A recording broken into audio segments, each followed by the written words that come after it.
Okay, fantastic. എനിക്കും പഠിക്കാൻ പറ്റുമോ ഇതൊക്കെ? പിന്നെന്താ, വാ. അയ്യോ, ഇപ്പൊ വേണ്ട, സമയം ഒരുപാടായി. ഗൗതം അന്വേഷിക്കും. ഗൗതം? അല്ല, നീ എന്തിനു ഗൗതമിനോട് നമ്മൾ തമ്മിൽ കണ്ട കാര്യം പറയാൻ പോയത്? ഗൗതം എന്നോട് ചോദിച്ചു. എന്തൊക്കെയോ സംശയമുള്ളതുപോലെ. സത്യത്തിൽ ഞാൻ അതൊന്നും പറയാൻ ഉദ്ദേശിച്ചല്ല, പറഞ്ഞു പോയതാണ്. അയാളുടെ ആ ഈഗോ ഉണ്ടല്ലോ, ഞാനെന്ന ഭാവം, അതെനിക്ക് തീരെ പിടിച്ചില്ല, അത്രേ ഉള്ളൂ. അത് ഗൗതമിന്റെ നേച്ചറാണ്, വേറൊന്നും ഉദ്ദേശിച്ചുകൊണ്ടല്ല. ചില നേരത്തെ പെരുമാറ്റം എനിക്ക് തന്നെ സഹിക്കാൻ പറ്റില്ല.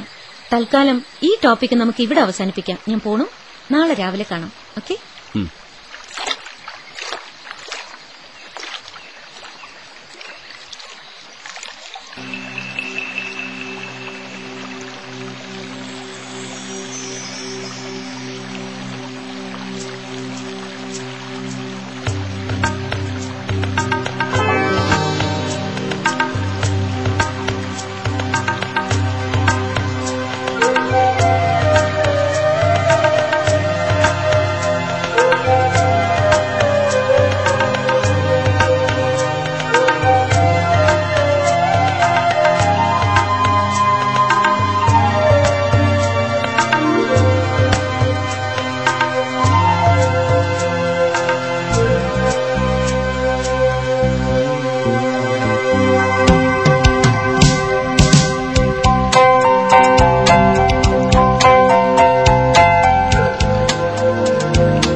ജീവിതത്തെക്കുറിച്ച് അവസാന വാക്കു പറയാൻ നിങ്ങൾ ആരാണ്?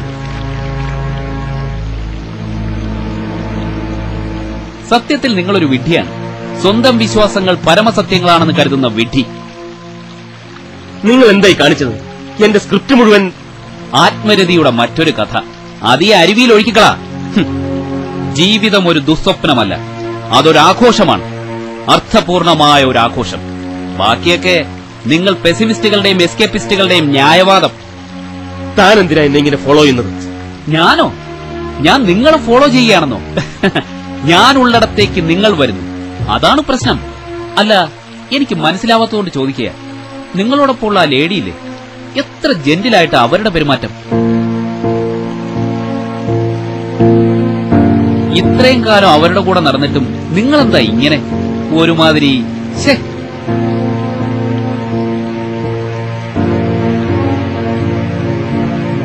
എനിക്കവരെ നന്നായിട്ടറിയാം.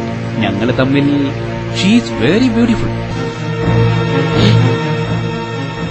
മുയലിറച്ചി കഴിച്ചിട്ടുണ്ടോ?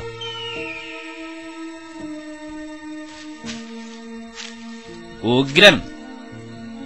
ഞാൻ നിങ്ങളെ എവിടെയോ. ആരാണ് നിങ്ങൾ? ഞാനൊരു പാവം നാടോടി. പറയാനൊരു പേരൊന്നുമില്ല. പിന്നെ ഒരു പേര് വേണമെന്ന് നിർബന്ധമാണെങ്കിൽ നിങ്ങൾക്കെന്നെ റസ്കോൾനിക്കോഫ് എന്ന് വിളിക്കാം. അറിയില്ല റസ്കോൾനിക്കോഫിനെ? ദസ്തവേസ്കിയുടെ കഥാപാത്രം. വലിയ എഴുത്തുകാരനും ഡയറക്ടറും ഒക്കെ ആണെന്നാണല്ലോ വൈപ്പ്. അപ്പൊ പിന്നെ കുറ്റവും ശിക്ഷയും വായിച്ചിട്ടുണ്ടാവാതിരിക്കില്ല. നിങ്ങൾ എന്നെ പരിഹസിക്കുകയാണോ? പരിഹാസമോ? മിസ്റ്റർ ഗൗതം ശങ്കറിനെ പരിഹസിക്കാൻ ഞാനാര്? സംശയിക്കണ്ട, മിസ്റ്റർ ഗൗതമിനെ എന്നെ അറിയില്ലെങ്കിലും എനിക്ക് നിങ്ങളെ നന്നായിട്ടറിയാം. നിങ്ങൾ വലിയ സിനിമാക്കാരനൊക്കെ ആയിരിക്കും, പക്ഷേ നിങ്ങളുടെ സിനിമകൾ മുഴുവൻ ട്രാഷാണ്.